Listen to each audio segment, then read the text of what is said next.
the next workshop session, which focuses on access to technology innovation.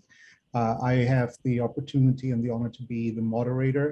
We will first have a setting the stage talk by Patrick Meeus, who is a senior research fellow and R&D site leader of Elanco, followed by special interventions by Dr. Karim by Maredia, who's the Director of International Agricultural Programs, Michigan State University.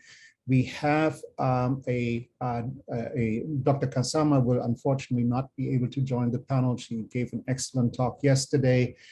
She asked Dr. Justina Dubigaz of the African Union Development Agency to join the session. Bruce Whitelaw, unfortunately, will not be joining us today, but I'm very excited to have Dr. Ludo Hellebreers, who's the director of the Wageningen Veterinary Research Institute, and Sue Kahumbu, who's the founder of the ICAO, CEO of Green Dreams Technology Limited, on the panel. So it should be a really excellent session. I did have an opportunity to talk to the panelists before or exchange thoughts. And what I'm really hoping we might do today is that we focus on questions that include on how might we actually catalyze and accelerate technology innovation in the global south? What are the enabling mechanisms? How do we assure that innovations are fit for purpose and relevant? How do we assure their sustainability? And how do we bridge that valley of death from technology innovation to adoption? And then I challenge the panelists to actually provide some successful examples of innovation in Africa and in the global south that actually demonstrate how a pathway can be found. So with that said, I'm going to ask Patrick to take the stage and lead us into the session. Patrick?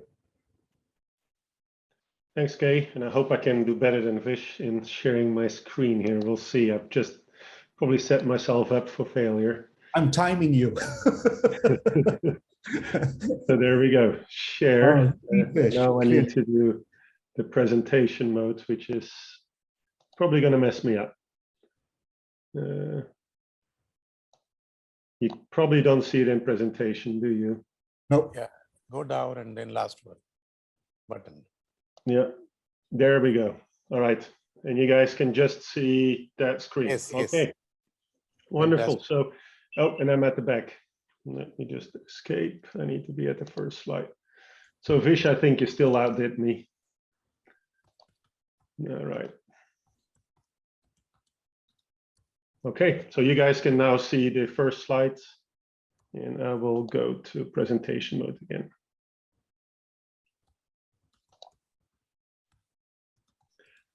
Okay, so welcome to session 4, where we are trying to discuss, the challenges and the opportunities in access to technology. So which are the technologies we need to focus on to be prepared? Well, the answer is actually quite simple. It depends. And why does it depend? Well, the ecosystem that we have to think about is complex. And I'm moving one thing here. Sorry, my apologies.